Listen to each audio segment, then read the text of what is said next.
Halo sobatku, selamat datang di channel Sobat Movie. Tempatnya review film paling asik dan menarik buat sobatku semua. Yang baru gabung, silahkan klik tombol subscribe ya dan nyalakan loncengnya, supaya kalian tidak ketinggalan film-film seru yang Mimin upload. Oke, gak usah berlama-lama lagi, langsung aja kita ke reviewnya. Gasken sob.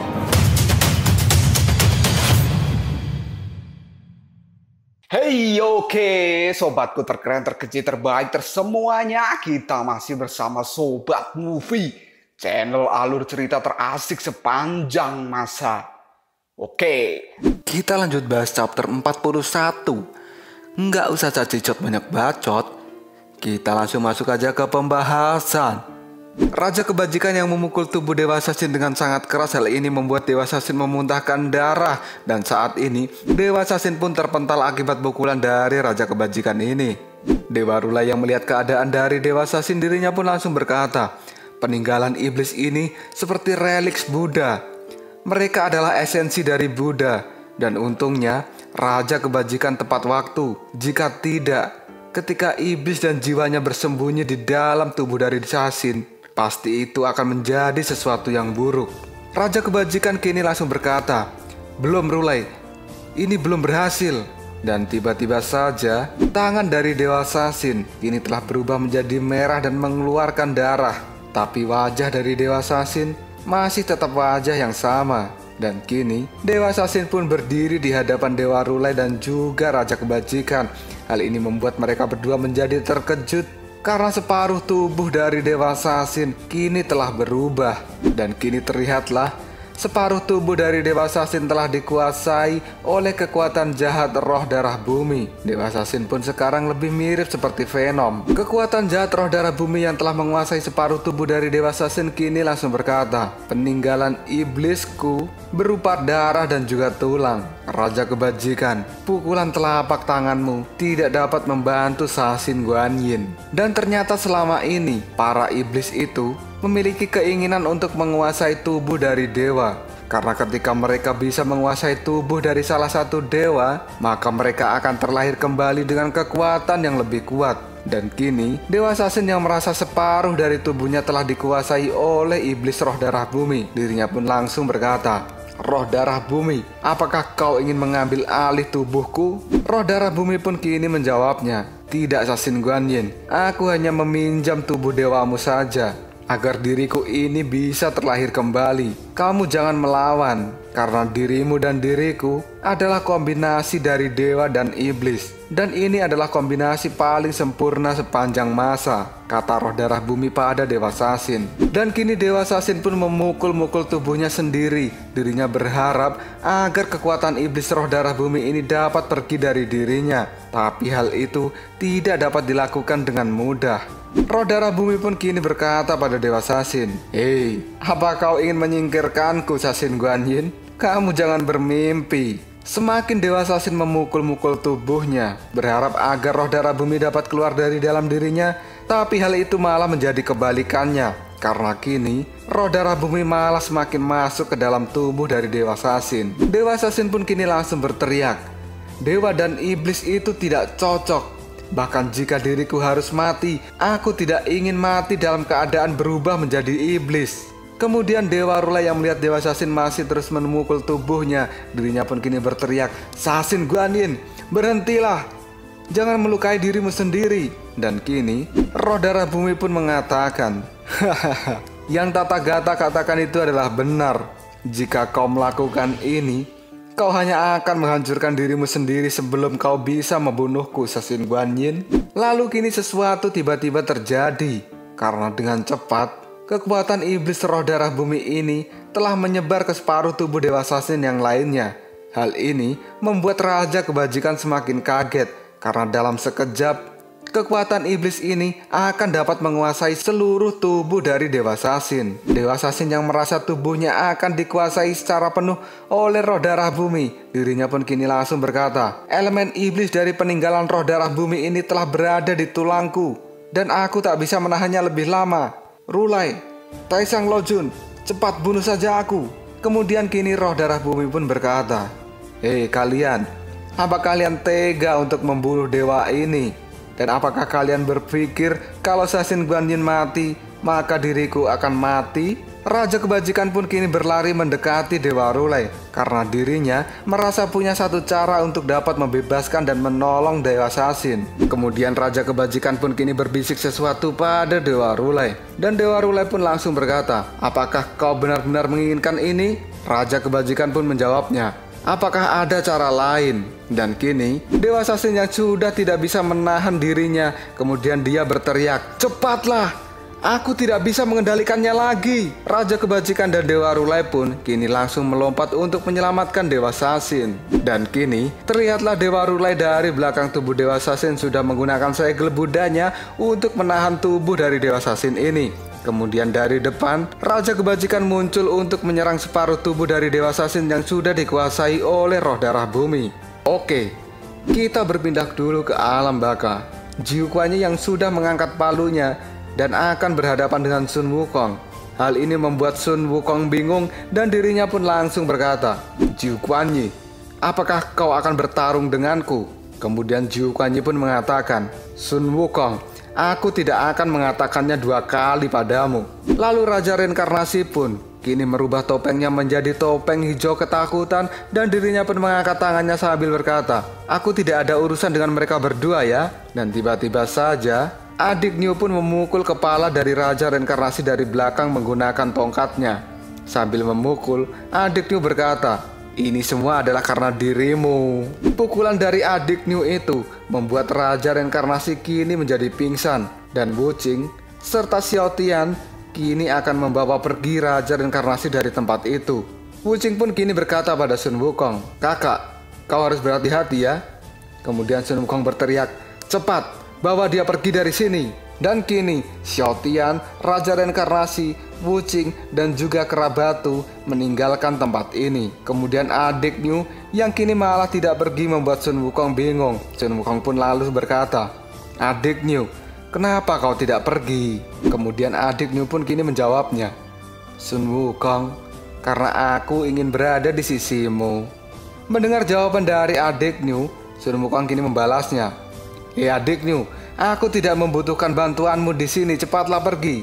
Sun Wukong dan juga Adik New kini mereka berdua malah berdebat. Dalam perdebatan itu Adik New mengatakan, "Pergi atau tidak itu adalah urusanku, Sun Wukong, karena aku akan membantumu di sini." Sun Wukong pun menjawabnya, "Kau itu tidak akan dapat membantuku. Kau hanya akan menghalangi jalanku saja. Cepat pergi sana." Perdebatan dari mereka berdua kini membuat Jiu Kuanyi merasa bosan. Lalu Jiu Kuanyi pun kini mengambil pahatnya dan dia berkata, "Apakah kalian berdua hanya menunda waktu saja?" Mendengar Jiu Kuanyi berkata seperti itu, kini Adik New dan juga Sun Wukong langsung diam dan tidak berdebat lagi. Kemudian Jiu Kuanyi pun kini berkata pada mereka berdua, "Berhentilah bicara omong kosong. Cepatlah. Kalian berdua saja maju sini, menyerangku." Sun Wukong pun kini langsung mengangkat tangannya ke langit dan dirinya berteriak, "Lingkaran emas!" Dan kini datanglah tongkat emas milik Sun Wukong yang muncul dari langit alam baka. Tongkat itu pun kini berputar dan langsung ditangkap slep oleh Sun Wukong. Sun Wukong yang sudah bersiap dengan Jiu Kuanyi, dirinya pun kini berkata, "Jiu Kuanyi, kau telah membantu memberikan tubuh untukku dan memberikan cincin emas menjadi tongkat Ruyi untuk melawan Yuan Shi Tianchun. 2 kebaikanmu ini akan aku kembalikan." Sun Wukong tidak akan pernah berhutang budi pada siapapun. Kemudian Jiu Kuanyi pun kini bertanya, "Lalu apa yang kau inginkan, Sun Wukong?" Dan Sun Wukong menjawabnya, "1 serangan milikmu sama dengan 1 balas budi dariku, dan aku tak akan menyerang balik dirimu." Jiu Kuanyi pun langsung mengatakan pada Sun Wukong, "Oke, jadi kali ini aku memiliki 2 serangan untukmu ya." Sun Wukong langsung berkata, "Iya, manfaatkan dengan baik Jiu Kuanyi." Kemudian Jiu Kuanyi pun tidak segan-segan untuk melakukan serangan pada Sun Wukong. Dia pun kini mengangkat palunya dan memukulkan palu itu pada pahatnya. Kekuatan pukulan dari palu dan pahat yang dilakukan oleh Jiu Kuanyi itu kini mengeluarkan jurus yang dinamakan nada Jiuquan. Jurus itu pun kini membentuk sebuah tengkorak yang langsung berteriak. Hal itu membuat Sun Wukong terlempar karena teriakan dari jurus Jiuquan ini. Melihat Sun Wukong terlempar, kini membuat adiknya merasa khawatir dengan keadaan Sun Wukong dan dirinya pun langsung menyusulnya lalu bertanya, "Sun Wukong, apa kau tidak apa-apa?" Sun Wukong pun kini bangkit kembali dan dirinya pun kini berkata, "Tenanglah, aku tidak apa-apa. Itu tadi hanyalah teriakan aneh, bukan masalah besar untukku. Mari lanjutkan kembali Jiuquan." Jiuquan yang tidak ingin membuang-buang waktu, dirinya pun langsung melompat dan menggunakan kekuatan palu Thor miliknya untuk menyerang Sun Wukong kembali.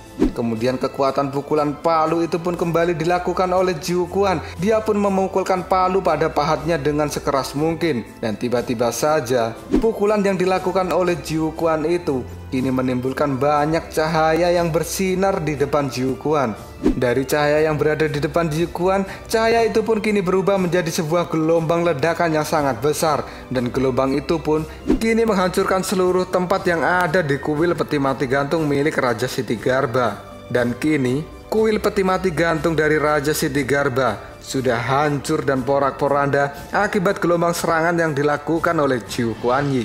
Melihat serangan yang dilakukan oleh Jiuquan Yi, hal ini membuat Raja Ksitigarbha turun dari tempatnya. Raja Ksitigarbha pun kini langsung berkata pada Jiuquan Yi, "Hai Jiuquan Yi, apakah kau akan menjadi pemberontak?" Jiuquan Yi langsung menjawabnya, "Aku tidak memberontak Raja Ksitigarbha, tapi keputusanmu itu adalah keputusan yang tidak masuk akal." Mendengar kata-kata dari Jiuquan Yi, kini Raja Ksitigarbha menyuruh para Raja 10 kuil Yama untuk menangkap Jiuquan Yi karena dia akan menghukum Jiuquan Yi dan juga Raja Reinkarnasi di neraka Abi agar mereka tidak bisa melakukan reinkarnasi lagi. Sun Wukong yang melihat Raja Ksitigarbha kini telah menjadi serius, dirinya pun langsung bertanya, "Bagaimana ini Jiuquan Yi?" Kemudian Jiuquan Yi pun kini menyuruh Sun Wukong dan adiknya untuk segera pergi dan dirinya akan menahan 10 Raja Yama. Sun Wukong pun kini langsung berkata pada Jiuquan Yi, "Aku tidak akan meninggalkan temanku.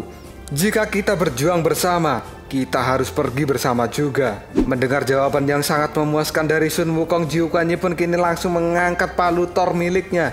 Dirinya pun kini langsung berkata, "Kalau begitu, kita kabur bersama aja. Kita bahas ini nanti ya." Jiuquan Yi pun langsung memukulkan palu Thor miliknya ke tanah. Hal ini membuat tanah di kuil peti mati gantung menjadi terangkat. Dan tanah itu pun kini menahan 10 Raja Yama agar tidak bisa mengejar Jiuquan Yi dan juga Sun Wukong dan adiknya dalam proses pelarian diri ini. Tapi kini Raja Qin Guang tidak akan berhenti. Dirinya pun akan mengejar Sun Wukong dan yang lainnya. Dan tiba-tiba saja Raja Ksitigarbha kini berkata, "Jangan dikejar." Raja Qin Guang lalu bertanya, "Kenapa?" Dan Raja Ksitigarbha menjawabnya, "Karena mereka yang kabur sama saja dengan mengakui semua kejahatan mereka." Raja Qin Guang kini langsung berkata, "Raja Ksitigarbha, Anda ini benar-benar tidak punya otak." Raja Ksitigarbha pun kemudian melirik ke arah Raja Qin Guang dan dirinya mengatakan, "Raja Qin Guang, kau ini memujiku atau bagaimana?" Raja Qin Guang langsung tertunduk karena dia tidak berani pada Raja Ksitigarbha. Kemudian Raja Ksitigarbha kini berkata pada 10 Raja Yama, "10 Raja Yama, aku telah berjanji bahwa diriku akan pergi dari neraka ini. Apakah kalian masih ingat dengan janjiku?" Kemudian 10 Raja Yama ini mengatakan bahwa mereka mengingat janji dari Raja Ksitigarbha. Raja Ksitigarbha pun berkata lagi, "Aku sekarang sedang mendiskusikan rencanaku dengan sekutuku untuk membalikkan Yin dan Yang dan membalikkan dunia. Selama itu berhasil, janjiku akan menjadi kenyataan." Kemudian Raja Qin Guang dan juga kucing alam baka kini melihat bahwa janji dari Raja Ksitigarbha ini benar-benar serius. Raja Ksitigarbha kemudian kini berkata lagi, "Alam baka ini tidak kosong, dan aku bersumpah untuk tidak lagi menjadi seorang Buddha. Lihatlah, tidak lama lagi diriku ini akan terlepas dan tidak lagi menjadi seorang Buddha." Kita berpindah lagi ke tempat pertarungan Raja Kebajikan. Kini terlihatlah Raja Kebajikan dan Dewa Rulai akan menyelamatkan Dewa Sasin. Kemudian roh darah bumi yang berada di dalam tubuh Dewa Sasin dirinya pun kini berkata, "Trik apa yang akan kalian gunakan?" Kemudian Dewa Rulai pun berteriak, "Jangan biarkan roh darah bumi ini membahayakan dunia." Dan kini Dewa Rulai pun menggunakan kekuatan segelnya untuk menahan roh darah bumi. Kekuatan segel yang dilakukan oleh Dewa Rulai ini mampu membuat roh darah bumi kini sedikit keluar dari tubuh Dewa Sasin. Dan kemudian Raja Kebajikan yang berada di depan tubuh dari Dewa Sasin kini menggunakan kipas dan juga mantra saktinya untuk membakar roh darah bumi yang masih menempel di tubuh Dewa Sasin. Roh darah bumi yang melihat kelakuan dari Raja Kebajikan itu kini dirinya kemudian berkata, "Dasar kura-kura tua, kau berani akan menghancurkan diriku dengan apimu itu?" Dan Raja Kebajikan kini juga langsung mengatakan, "Aku menggunakan api dan aku membuat api ini untuk membakar dirimu. Hal ini akan memadamkan tubuh iblismu. Aku akan membakarmu sedikit demi sedikit, wahai peninggalan iblis." Dan terlihatlah kini api yang dikeluarkan oleh Raja Kebajikan sangat besar.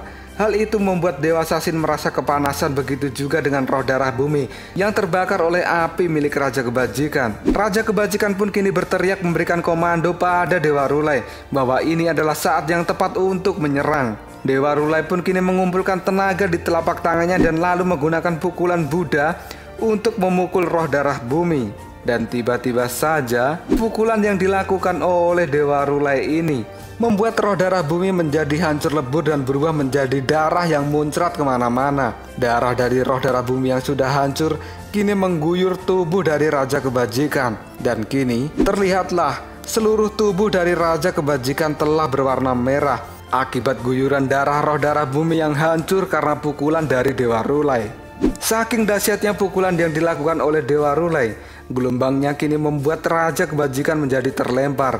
Begitu juga dengan Dewa Sasin. Dewa Sasin pun berteriak pada Raja Kebajikan, "Taisang Lojun, mengapa kamu ingin melakukan hal ini?" Taisang Lojun yang kini mencoba bangkit, dirinya pun langsung menoleh pada Dewa Sasin dan dia berkata, "Jika aku tidak pergi ke neraka, lalu siapa yang akan masuk neraka? Karena iblis ini datang untuk diriku, dan hari ini aku akan menggunakan tubuhku untuk menghancurkannya." Dan tiba-tiba saja kini terjadi dua ledakan yang besar. Ternyata ledakan-ledakan itu berasal dari tubuh Raja Kebajikan.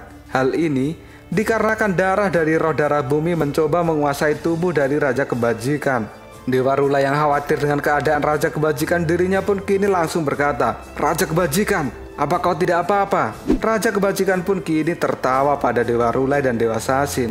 Lalu apakah yang akan terjadi selanjutnya pada tubuh Taisang Lojun? Apakah roh darah bumi akan berhasil menguasai tubuh Taisang Lojun 100%? Tunggu aja jawabannya di next video.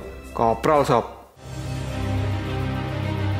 Tetap stay di channel Sobat Movie dan jangan lupa klik subscribe, like, dan share ke teman-temanmu agar channel ini dapat berkembang dan menghibur kalian semua. See you next tomorrow. Bye-bye.